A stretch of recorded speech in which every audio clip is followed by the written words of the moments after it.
The debris field did not look dangerous from a distance. It never did. From a distance, it looked like glitter, broken pieces of old ships, and dead cargo.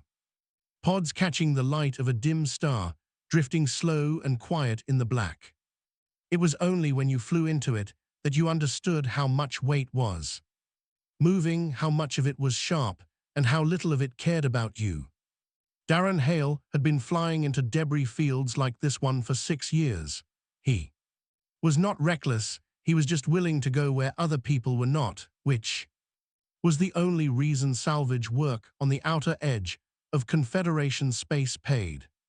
Anything at all. His ship was small and ugly, a one-man crawler called the Petrel, covered in patch welds and sensor booms, built for exactly this kind of slow, careful work. He moved through the field the way he moved through most things, without hurry, without wasted motion, paying attention. The cargo pod was sitting behind the broken hull of a ship that had no registration markings left on it. The hull was cracked open. Whatever had happened here had happened a long time ago. The pod itself was sealed, which was unusual. Sealed meant the locking mechanism had held, which meant something inside was still worth protecting, or at least had been when someone locked it. Darren pulled the pod aboard with the Petrel's retrieval arm, brought it inside the cargo hold, and cut the seals. The inside was packed with thermal insulation, the dense gray foam used to keep sensitive equipment stable during long hauls. Most of the foam had done its job. A few items inside were ruined, corroded past use, but at the center of the packing, settled into a shaped hollow that had clearly been made for. It was an egg. It was large, about the size of a barrel, maybe a little bigger. The shell was dark, almost black and leathery rather than hard. It was warm, not warm the way something warms up from sitting near a heat source, but warm from the inside, the way living things are warm. And when Darren pressed his hand flat against the surface, very faintly, just at the edge of what he could feel, it was pulsing. He stood there for a moment with his hand on the egg. Then he went to the cockpit, set a course back to Outpost Yenra, and did not touch the egg again until he got there. Outpost Yenra was the kind of station the Confederation built when it needed to say it had a presence somewhere without actually spending money. It was small, old, and held together mostly by the stubbornness of the people who lived on it. About 300 permanent residents, humans, Kalan.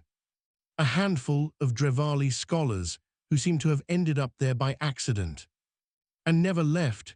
It sat on the far edge of a system that was not worth anything to anyone except as a waypoint, and it smelled like recycled air and industrial grease in every corridor. Darren brought the egg to the station's bioscan bay as required by salvage protocol. The scan came back with nothing useful: unknown biological material, unregistered species, no match found in the Confederation database. That was when Commander Bron got involved. Bron was Kalan, a broad, heavy-set insectoid with a flat face and small eyes that did not blink at a comfortable rate. He ran Yenra the way he ran everything, by the rulebook, and by the assumption that the rulebook was probably right. He looked at the scan results. He looked at the egg. He ordered it incinerated. Unregistered biological material of unknown origin, he said. Confederation protocol was clear. It was to be destroyed. Darren said no. There was a pause. Bron was not used to being told no, not by a human. Anyway, humans were new to the interstellar community, barely 50 years since first contact, still working out the basics. They were not particularly well regarded. The general view in the Confederation was that they were emotional, impulsive, and not especially suited for complex environments. They made decent laborers and passable mechanics. Leadership was not considered their strength. Bron explained, in careful and slightly condescending terms, that the protocol existed for a reason, that unknown biological material could be a contamination risk, that Darren, as a registered salvage operator, was legally required to surrender found biological matter for Confederation processing. Darren said he understood all that. He still said no. By then, a small crowd had gathered at the edge of the bioscan bay. Word traveled fast on a small station. Some of them were curious, most of them were already finding it funny. A Kel dockmaster named S. Savara stood near the back, 4 amber-scaled arms folded, watching without comment. One of the Kalan dock workers said, loud enough for everyone to hear, that the human was going to try to hatch it. Another one asked what he was going to do after that. Raise it, feed it ration packs, teach it to sit. There was laughter, not mean exactly, just the easy laughter of people who had already decided something was ridiculous and were enjoying being right. Darren picked up the egg, carried it back to his quarters, and closed the door. He spent the rest of the day pulling apart a broken atmospheric heater he had in storage and using the components to build a heat cradle, a simple frame that would hold the egg at a stable temperature and keep it from rolling. It was not complicated work. He had built harder things out of worse materials. By the end of the evening, the egg was sitting in the cradle, warm and steady. And Darren was sitting across from it in his only chair, eating a cold ration pack and reading a technical manual. He did not know what was inside the egg. He did not know if it would hatch at all. He did not know if it was even still alive. What he knew was that it was warm, and it was pulsing, and someone had cared enough to put it in a sealed pod with good insulation before whatever happened to that ship had happened. Someone had tried to save it. That mattered to him. In a way he did not examine too closely, because it was not the kind of thing that got simpler the more you looked at it. He finished his ration pack. He turned off the overhead light and left the small lamp on near the cradle. He went to sleep. The laughter from the corridor had faded by then. The station settled into its night cycle hum. Outside the hull, the system's dim star was somewhere behind several thousand kilometers of black. 3 nights later, at some point before the station's morning cycle, a sound moved through the walls of Darren's quarters. It was low, very low, lower than most species could hear comfortably. It was not loud, but it had weight to it, the way the sound of deep water has weight, even when it is quiet. Darren woke up. He sat up in his bunk. He looked at the egg. There was a crack in it, thin, running from near the top down and to the left, dark at the edges, and from it came a faint glow, not bright, just enough to see by, silver, like starlight caught in still water. He got up. He sat down in his chair. He put his elbows on his knees and leaned forward and watched. He did not call anyone. He did not record it. He just watched, quiet and still, while the crack slowly widened and the sound moved through the walls of the station and into the dark beyond, and whatever was inside began the slow, hard work of getting out. She came out of the egg fighting. Not fighting anything in particular, just fighting the shell, fighting the foam, fighting the air, fighting the fact of existing in a world that was too bright and too cold and too loud compared to wherever she had been before. Her legs went in several directions at once. She knocked the cradle sideways. She made a sound that was not a screech and not a hiss, but something in between, something that vibrated in the sternum more than the ear, and her eyes, silver, bright, lit from behind, went wide and then wider, and then she went very still because she had found something warm. Darren had not moved from his chair. He was close enough that when she swung her head toward him, they were at roughly the same level, him leaning forward. her lifting that dark, wet head from the remains of the shell. She stared at him. He stared back. Her scales were black and still damp. She had 6 limbs. 4 legs and 2 wings folded tight against her back, crumpled the way. A new thing's wings always are before they dry. She was about the size of a large dog, maybe a little bigger.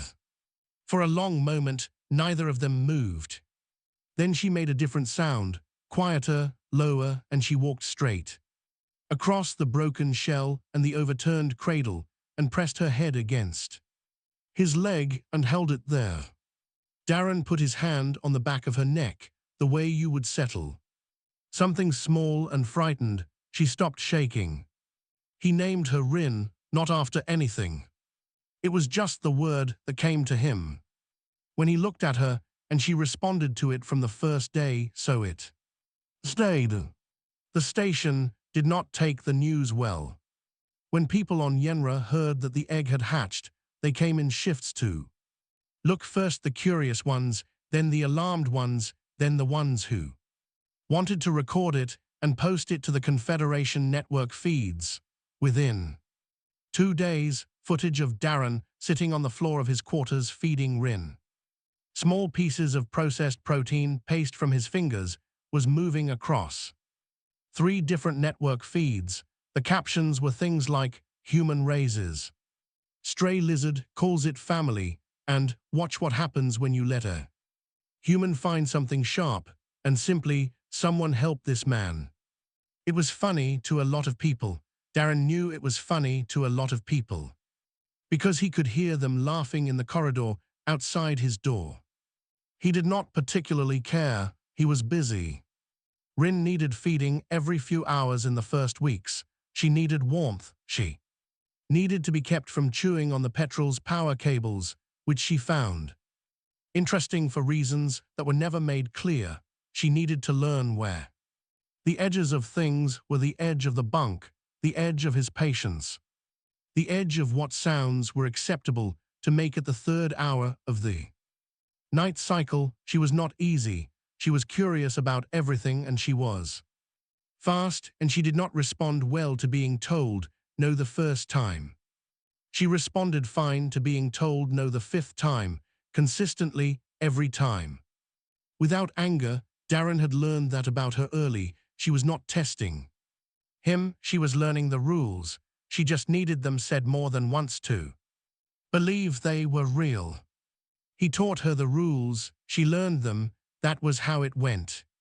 Savara, the Kel dockmaster, started coming by in the evenings. She never said she was visiting.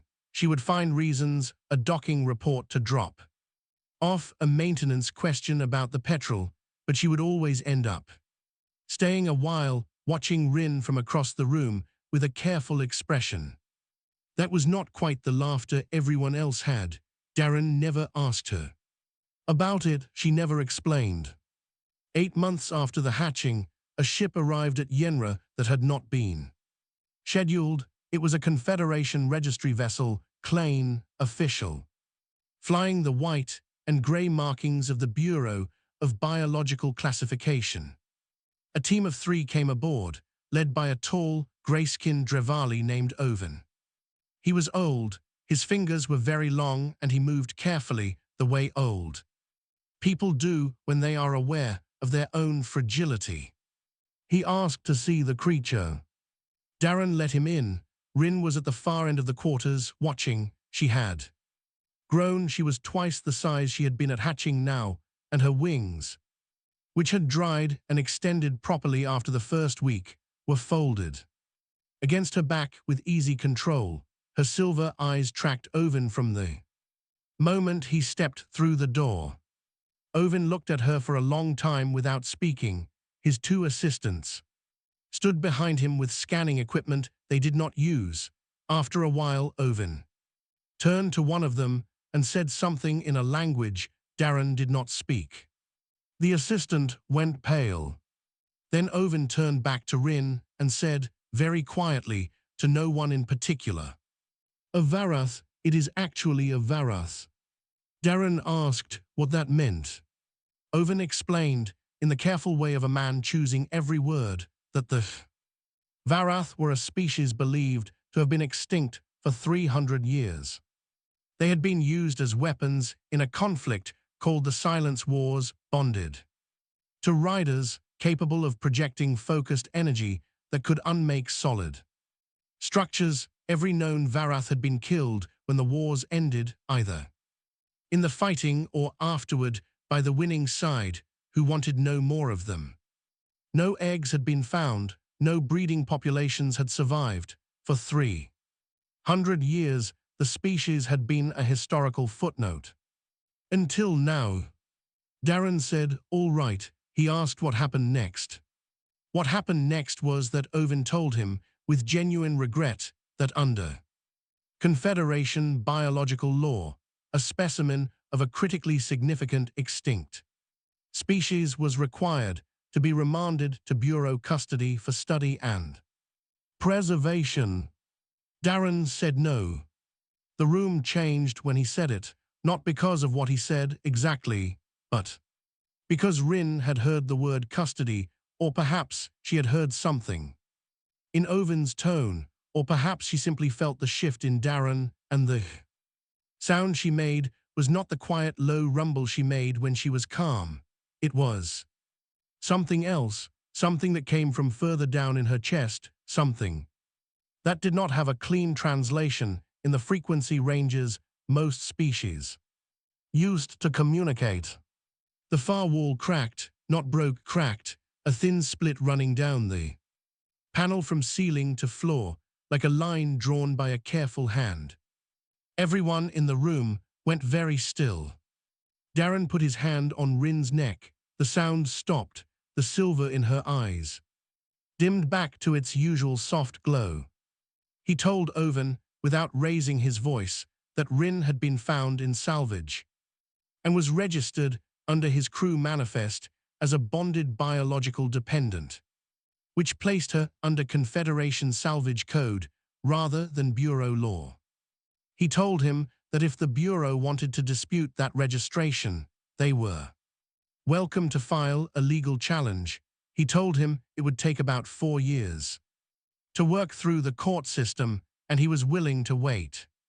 Owen looked at the cracked wall. He looked at Rin. He looked at Darren. He said he would need to consult with his superiors.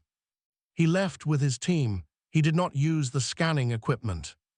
That evening, Darren sat in his chair, and Rin lay on the floor with her head on his boot, which was a habit she had developed that he had given up trying to discourage. Through the thin wall, he could hear 2 of Owen's assistants talking in the corridor, low and urgent.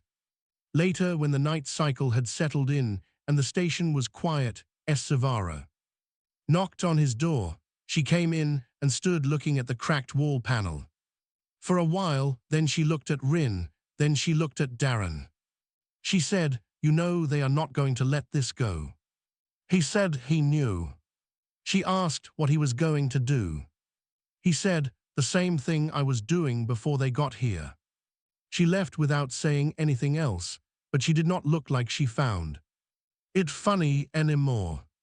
Down at the far end of the docking corridor, Curator Owen sat in the registry vessel's small common room with his hands folded on the table and his eyes on nothing in particular. His aide was waiting for him to speak.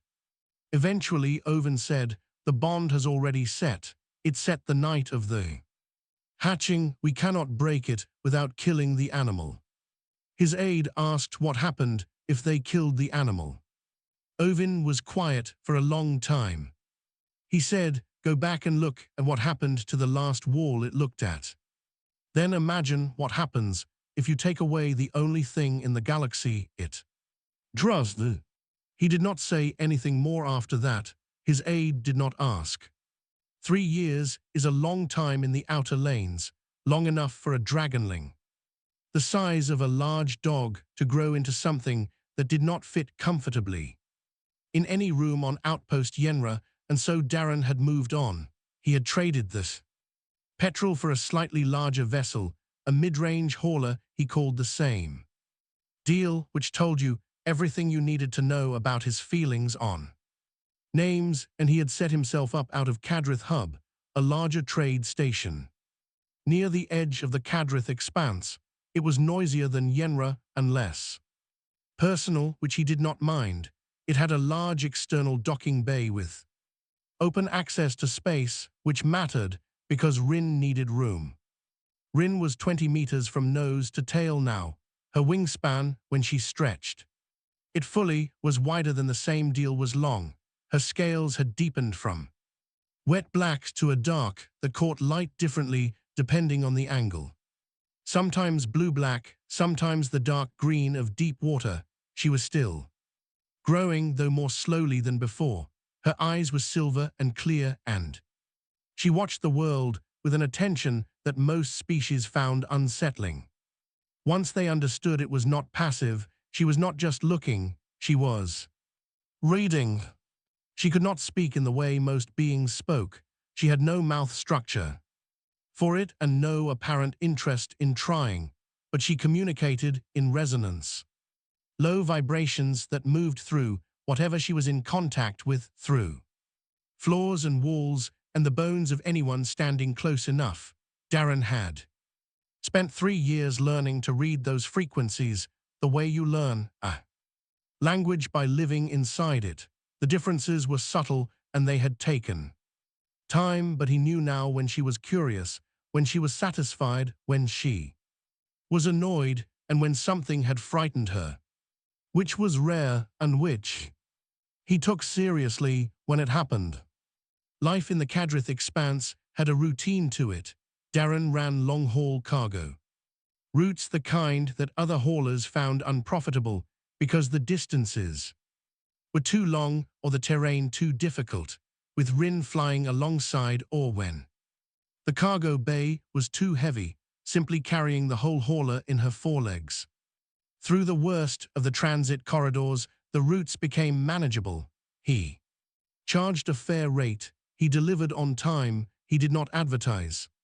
Word traveled anyway.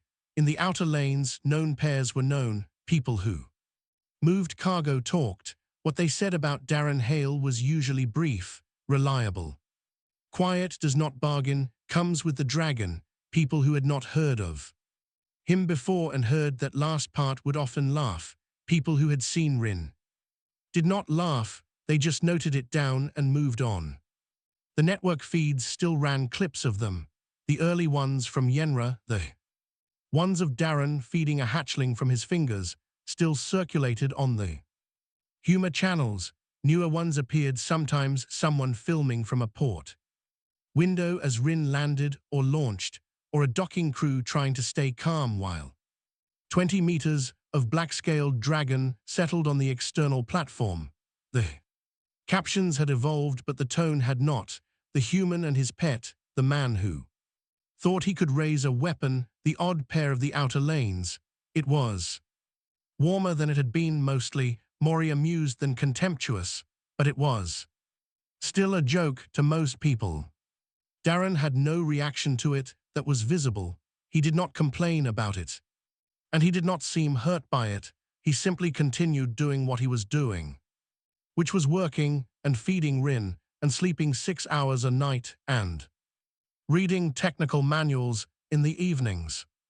The first visitor came on a 7th day, which was the hub's quiet day when cargo traffic slowed. She came with 2 aides and a formal TFA identification badge, and her name was Sova Redden, and she was an admiral. She was human, shorter than Darren by about a head, with grey at her temples, and the kind of posture that came from years of command. She was polite and direct and clearly very busy, and she got to her point quickly. The Terran Frontier Authority wanted to register Rin as a formal military asset, not to take her, not to move her, just to register her legally as belonging to the TFA defense framework. It would mean funding for Darren, it would mean legal protection for Rin, it would mean humanity had, on paper, the most significant military asset in the known galaxy. Darren listened to all of it, then he said no. Redden asked why. He said, because Rin is not an asset, she is Rin. Redden said she understood that, and that the language of the registration would not change anything practical. He said, then you do not need it. Redden was quiet for a moment. She had the look of a woman who had prepared for a longer argument and was recalibrating. She said she would leave the proposal on the table and that he should think about it. He thanked her and she left. He did not think about it. The second visitor came the following day. This one was not human, he was Confederation, a tall, thin figure in formal grey, with the kind of face that had been trained for decades to show nothing. His name was Breck Oshen, and he was an envoy of the imperial seat, which was the body that governed the Confederation, which meant he represented something much larger and older, and less patient than the TFA. His offer was dressed in courtesy, but its shape was a demand. The imperial seat wished to relocate Rin to a Varath preservation sanctuary being established on a suitable world, a comfortable, protected environment, properly staffed, where the last known Varath could live safely and be studied. For the benefit of all species, Darren would be compensated generously. The relocation would be permanent. Darren said no.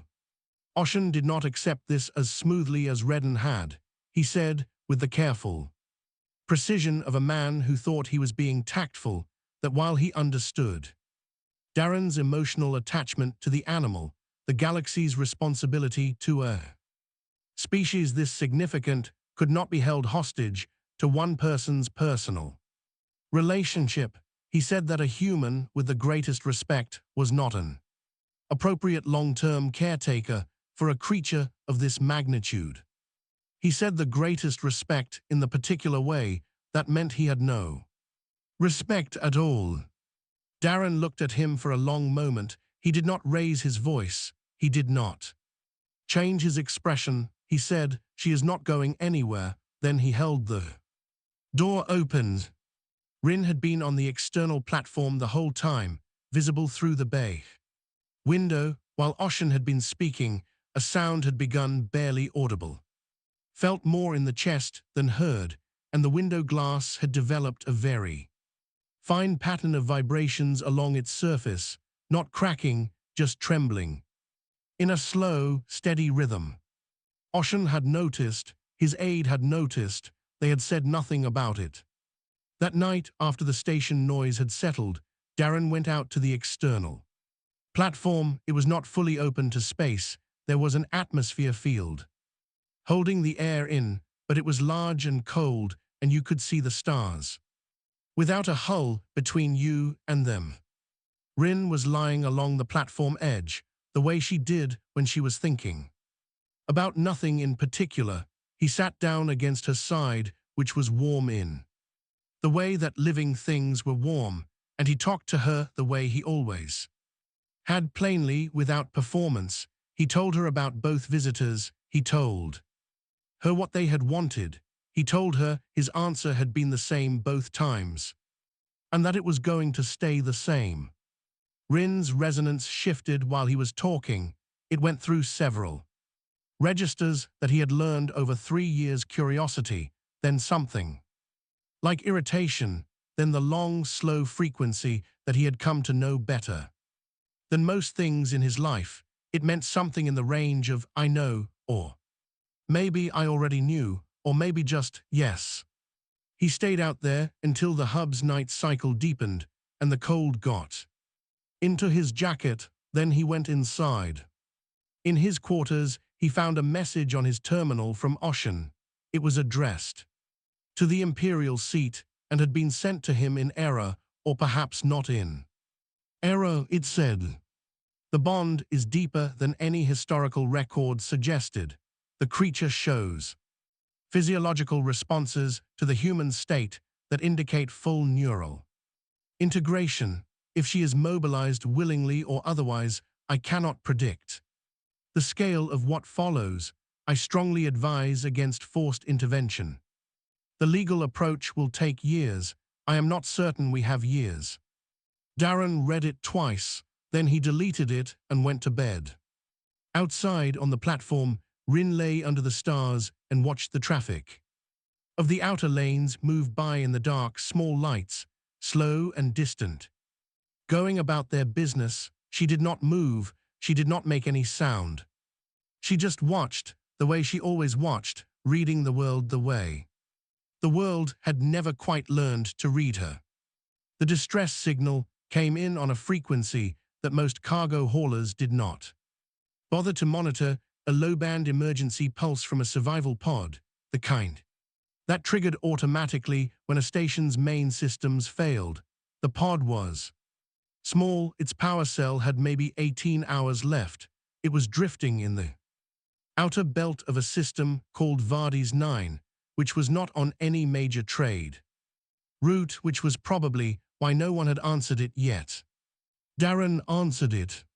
He found the pod 6 hours after the signal reached him, tucked behind a slow-moving rock in the outer belt, tumbling gently. He pulled it aboard with the same deal's retrieval arm and cut the hatch, and inside were 9 people. Adults mostly, but at one end, wedged between 2 larger bodies for warmth, was a girl. She was maybe 8 years old. She was awake and she looked at Darren when the hatch opened with the particular expression of a child who has been frightened for a very long time and has run out of room to be frightened anymore, not calm, just emptied. Her name was Nira. Her station, a small colony platform called Vardy's Hub, home to about 200 people who processed minerals from the outer belt, was gone. The survivors told him what had happened in short, broken pieces. Ships had come without warning, not Confederation, not TFA. They had worn the marks of the Reth sovereignty, a militant faction that had split from the Confederation about 20 years ago, led by a Kalan war speaker named Davan, who had decided the outer lanes were unclaimed territory and that whoever was strong enough to hold them could have them. Davan had been expanding his territory for 8 months. 3 stations had been destroyed before Vardy's Hub. The Confederation knew, the TFA knew. Neither had done anything, because neither had anything in the area worth sending, and the Reth sovereignty had not yet touched anything large enough to make it politically necessary. Darren brought the survivors to Kadrith Hub.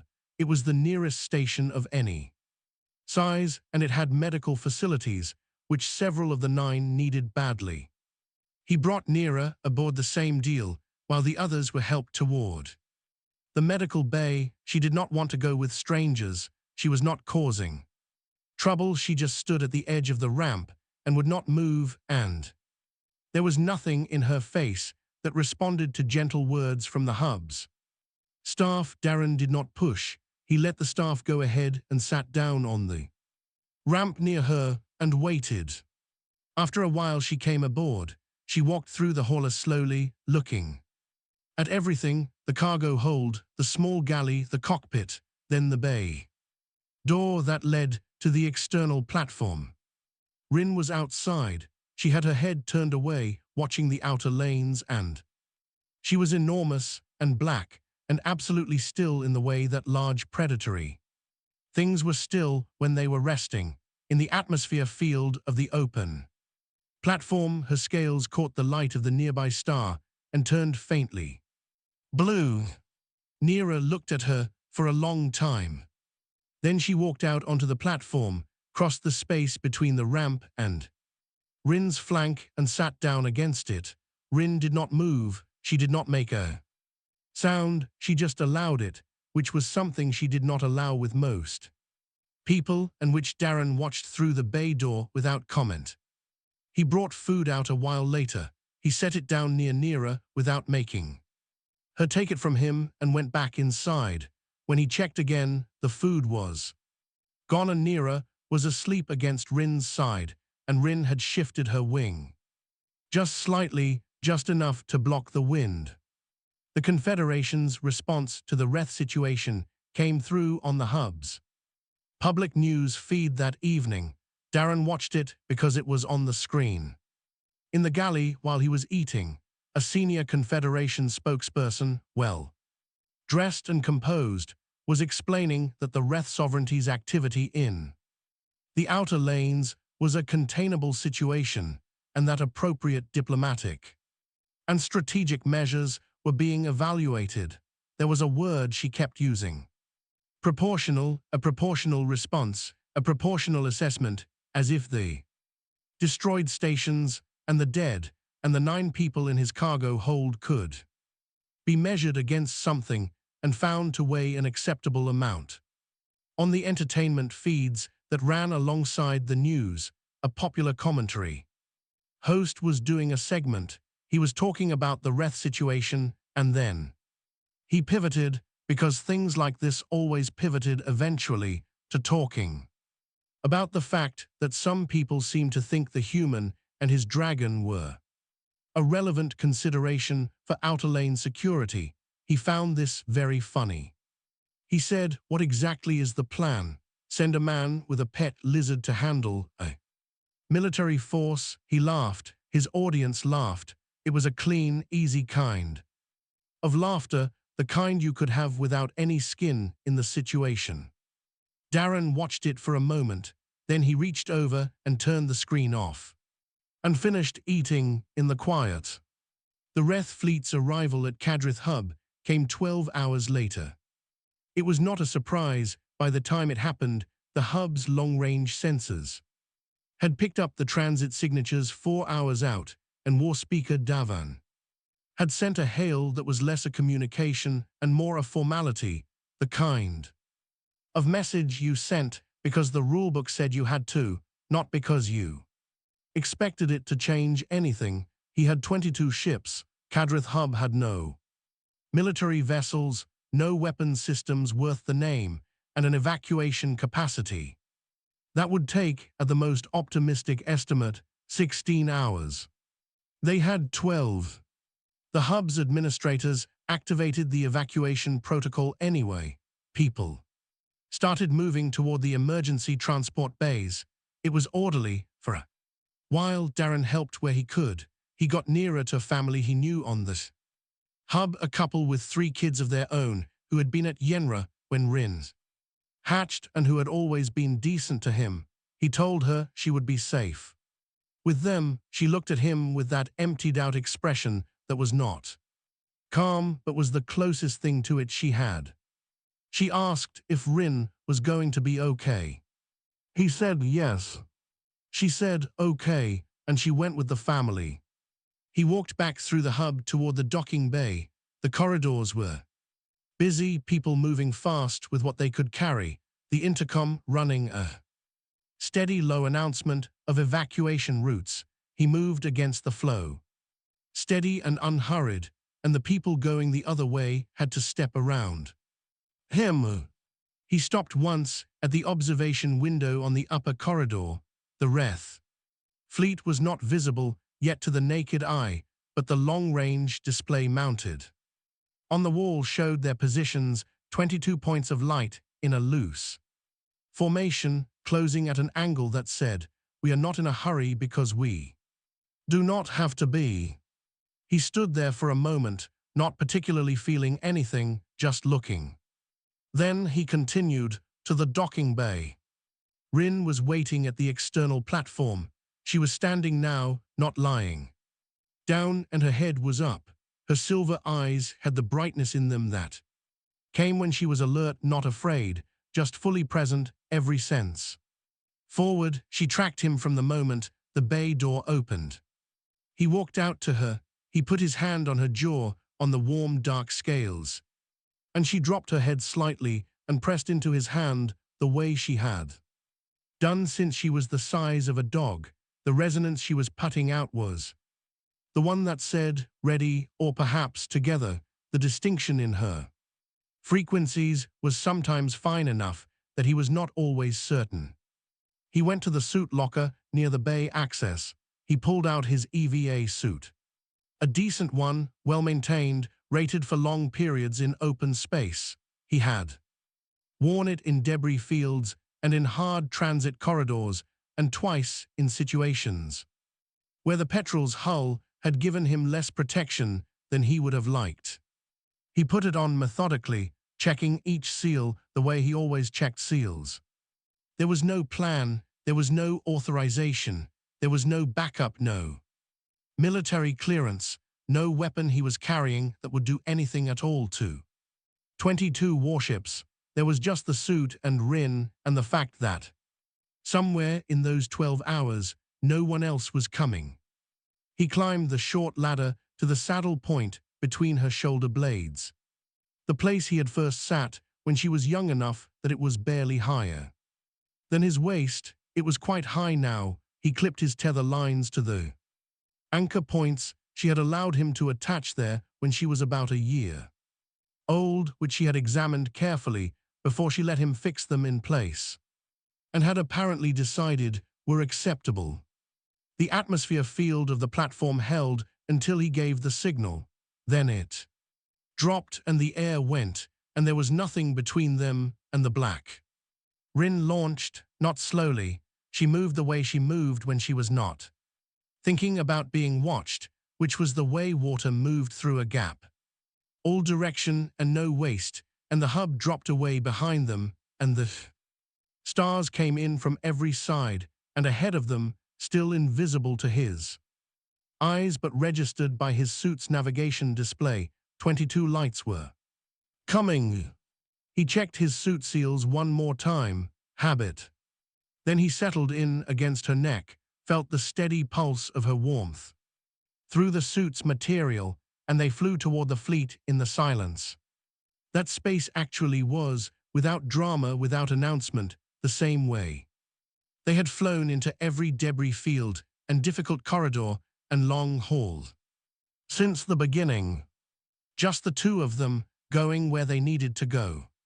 The tactical officer on the Wrath flagship noticed the anomaly first. He had been watching the hub's evacuation traffic on his display, small transports launching in clusters, running the routes that would take them away from the fleet's approach vector, which was exactly what they were supposed to do, exactly what made this kind of operation efficient and clean.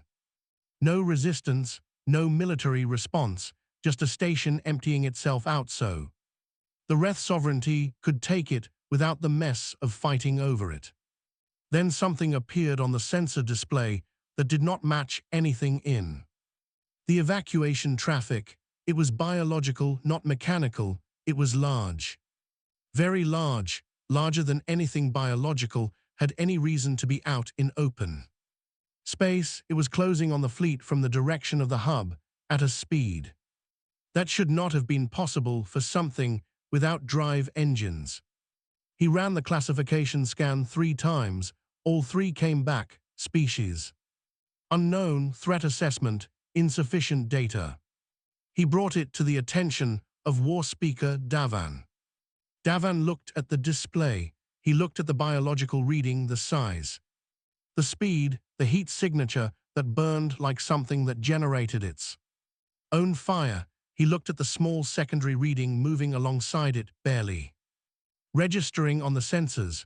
One life form, human-sized, in an environment suit, tethered to the creature.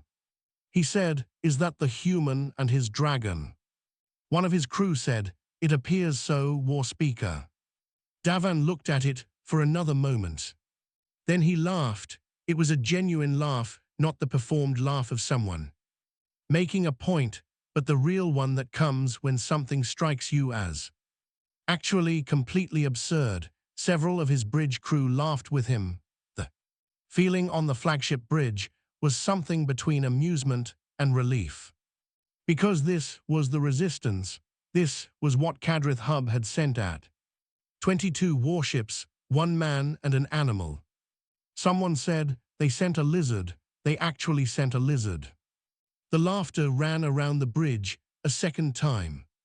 Davan signaled the fleet to hold formation and maintain approach. He said, "Let them come." So Rin came.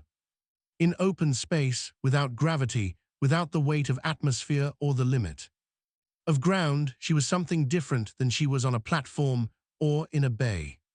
She was built for this the way that deep-sea creatures were built for pressure. Not despite it, but because of it, shaped by some engineering so old that no living species remembered designing it. Her wings were not wings in the atmospheric sense.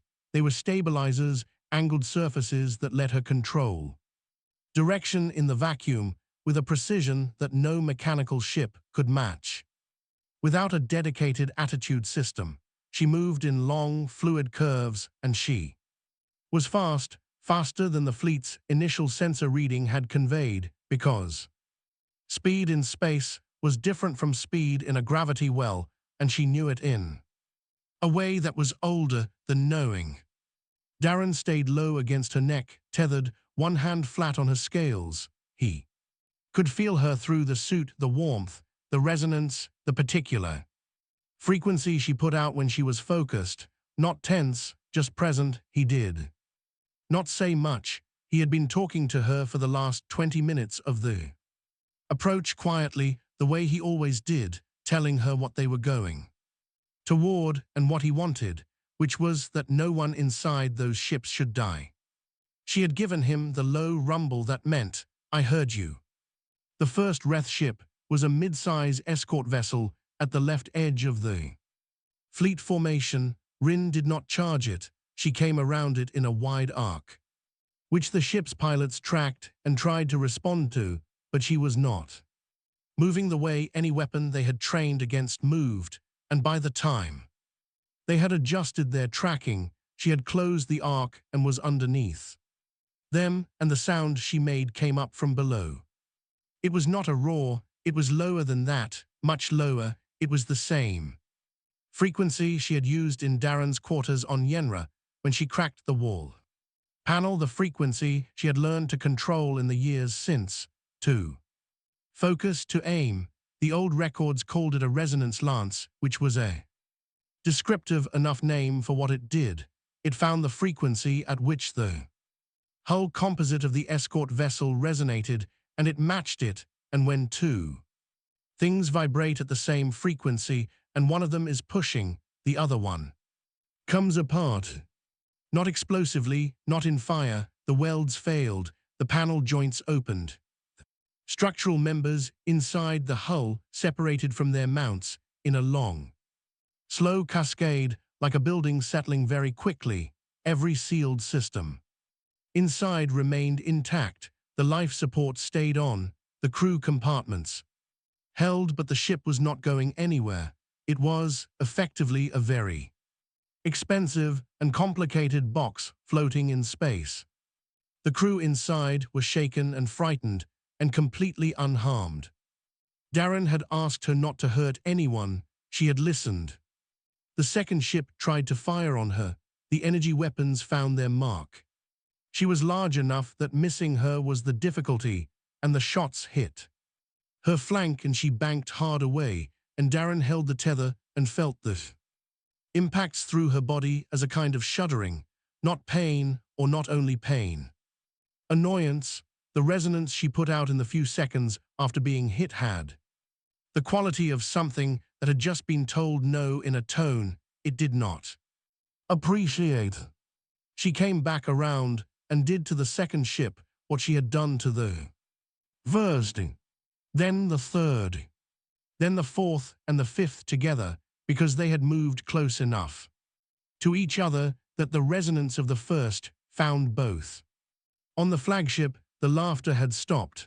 War Speaker Davin watched his fleet go quiet on the display, one indicator after another shifting from active to disabled, and his bridge was silent in the particular way of people who had been very certain about something and were now watching that certainty be taken apart piece by piece, like the welds in a hull that had found the wrong frequency. His tactical officer said the creature was not targeting life, support, or crew compartments. He said it is specifically not targeting them. Every disabled ship still has full life support. We are reading survivors on all vessels. Davin said nothing. The tactical officer said, It is choosing War Speaker. That was the thing that changed the quality of the silence on the bridge. Not the power, they had seen significant weapons, not the speed they had. Faced faster things, it was the word choosing. A weapon did not choose. Weapon did what it was aimed to do, but something that could unmake 20 warships and was instead carefully, methodically, deliberately not killing anyone that was not a weapon. That was a decision. Rin worked through the fleet with a patience that had no performance in it. She was not making a show of this. She was doing a job the same way she approached every job, with focus, without waste. Darren moved with her. Tethered to her back, one hand always on her scales, he spoke to her between each ship quietly. Good, that one, then this one, not directing her. She knew the fleet better than he could see it, just staying with her, which was all she had ever asked of him. 40 minutes, 22 ships. Not one crew member was killed. At the end of it, only the flagship was still functional, because Rin had held it for last. She came to a stop in the space directly ahead of its main viewport and hung there. She was enormous against the stars, longer than the flagship, dark against the black, silver eyes burning steady. She did not fire, she did not make the disabling sound. She just looked at the ship. Through the viewport, at the bridge beyond it. At Davan. Davan sat in his command chair and looked back at her. His fleet was silent. Around him, he could see on his display that every life support was green. That his people were alive, that this had been a choice. He opened the emergency surrender channel. He said, Kadrith Hub, this is War Speaker Davan, we surrender unconditionally. The hub's communications officer, who had been watching the whole engagement on external sensors with an expression that had moved through several phases none of his training had prepared him for, accepted the surrender with hands that were not quite steady. Rin turned away from the flagship. She moved back toward the hub in a long, slow glide, and Darren rode on her back and watched the stars and did not say anything for a while. After a while he said, thank you. Her resonance came up through the tether line and through the suit's material. Low and steady, the one that meant I know, or maybe the one that meant of course. In 3 years, he had not always been able to tell those two apart. And he had come to think that was all right, that maybe they were the same thing. Back on the hub, the news feeds caught the footage from the external sensor arrays. Within the hour, it was moving across the Confederation network, not in the humor channels, not with mocking captions. The feeds ran it quietly, without commentary, because there was not a caption that fit what they were looking at. A man in a salvage suit and a black dragon, returning from 22 disabled warships, moving through the silence of open space the same way they had always moved, without hurry, without theater. The old clips surfaced in the feeds alongside the new footage, the early ones. From Yenra, the ones everyone had laughed at, a man feeding a hatchling from his fingers, a homemade heat cradle built from broken parts, an egg no one had wanted. The feeds ran them and did not add captions this time, they just ran them. And the galaxy, for the first time in a long time, was quiet. The summons from the Imperial seat arrived in the form of a very polite message, which was how the Confederation delivered things. It had no legal basis to demand, but very much wanted anyway. It said that the Imperial seat would be convening an emergency session regarding the events at Kadrith Hub and the status of the Varath species, and that the presence of Darren Hale would be greatly valued and deeply appreciated. It was signed by 6 different officials. One of them was Breck Oshin. Darren read it twice. Then he sent back a one-line reply saying he would attend. Rin could not fit inside the Imperial seat's chambers, which were on a station in the core systems. designed before anyone had occasion to consider the wingspan requirements of a fully grown Varath. She docked on the external platform, which was large enough for freight vessels and therefore just barely large enough for her. She was visible through the chamber's observation windows during the entire session, lying on the platform in the sun of the nearby star, occasionally shifting a wing. Several of the Confederation representatives found this distracting. Darren did not mention it. The session began with the kind of formal proceedings that took 40 minutes. To say things that could have been said in 5, Darren sat in the witness seat, a chair built for Drevali proportions, which was too long in the back and too narrow in the seat, and which he sat in without complaint for the duration. Around the circular table sat representatives from 31 member species of the Confederation. Oshin was there on the far side, looking like a man who had recently learned something about himself that he would have preferred not to know. Admiral Redden was there too, to one side, in TFA dress uniform. She caught Darren's eye once and gave him a small nod. He nodded back. The first part of the session covered the Battle of Kadrith Hub, which was what everyone was already calling it, though Darren privately thought that was a large name for what had been 40 minutes of careful work.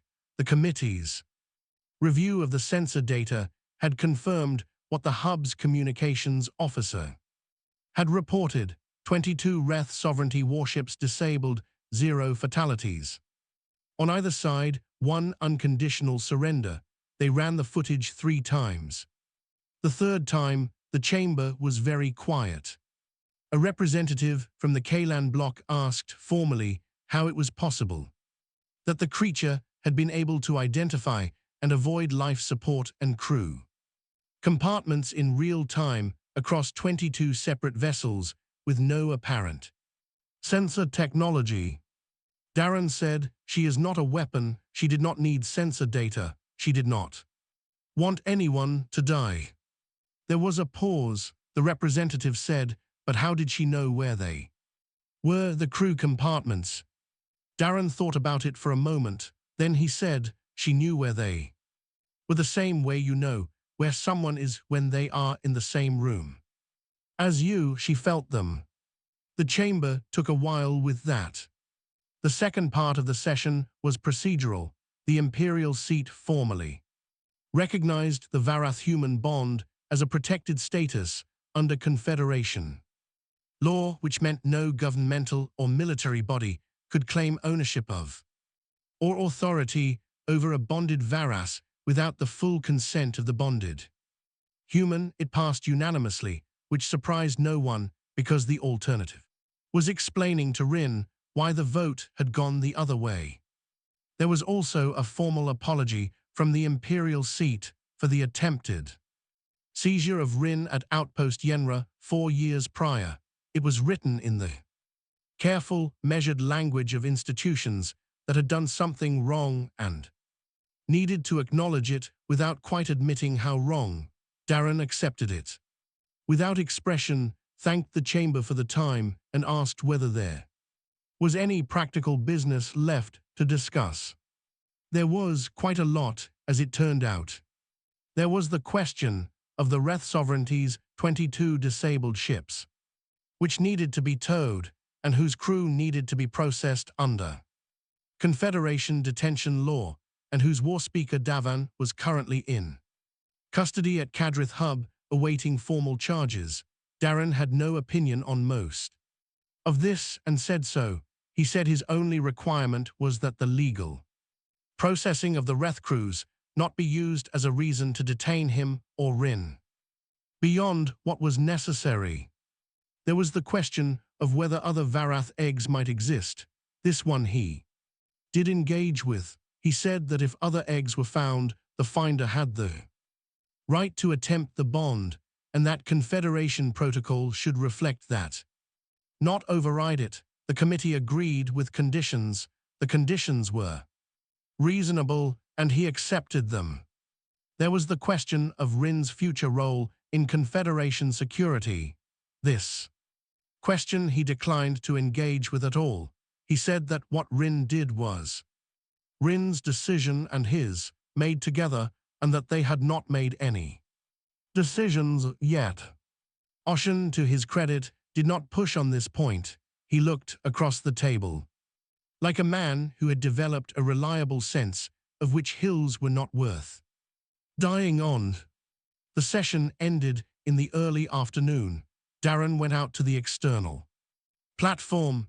Rin lifted her head when she heard him coming and watched him walk across the platform toward her with those silver eyes that still read the world the way they always had, all the way down through the surface of things to whatever was underneath. He sat down against her flank. The sun of the core system's star was warm on his jacket. He was tired in the way you were tired after several hours of sitting in a chair too big for you while people said important things in long sentences. There was a message on his handheld unit from Nira, not a text, a file. He opened it and found a picture, drawn in the messy, confident way that children draw things when they are not worried about whether the proportions are right. A man small, standing next to a dragon so large it went off the edge of the page. Both of them were looking up, stars above them, badly drawn but enthusiastic, dots of different sizes scattered across the whole top half of the picture. At the bottom, in handwriting that was still learning how to stay on a line, "Thank you for not leaving." He looked at it for a while, then he sent back, "Take care of yourself." Then he put the unit away. Rin's resonance found him, low and slow, the one that had been part of their vocabulary since she was young, the one that meant something in the range of "where do we go?" or "what comes next?" or simply "next." He thought about it. He had a cargo contract on hold that he had not accepted. Yet a long haul out through the Varath expanse to a station near the edge of the mapped systems. Beyond that station, there was a system that no survey vessel had formally charted. It was in the database as a number, coordinate, and the note, "Preliminary scan only, no landing recorded." Nobody had been there yet. He tapped the coordinate into his navigation unit and sent it to Rin through the small transmitter she had allowed him to fix to her saddle point years ago. She received it. He felt her take it in a small shift in her resonance as she processed the location, the distance, the direction. Then she stood up, all 6 limbs steady and slow, her wingspan opening as she found her balance. She turned her head and looked at him over her shoulder. With those silver eyes, and the resonance she put out was something he had never had a clean translation for, not ready exactly, not yes, something more like finally. He climbed up to the saddle point and clipped his tether lines and checked the seals on his suit the way he always checked the seals, because some habits were built for a reason. They left the Imperial Seats platform without filing a departure notice, which was technically required, but which no one in the station's traffic control office appeared to want to dispute. The platform's cameras tracked them until they were too far out to see clearly. The last image on the external feed was a black shape against the stars, moving with the particular ease of something that had always belonged in the dark between worlds, and a small figure on its back. Then the dark took them. In his office, at the end of a very long shift, a junior Confederation analyst was working on the official incident report for the Battle of Kadrith Hub.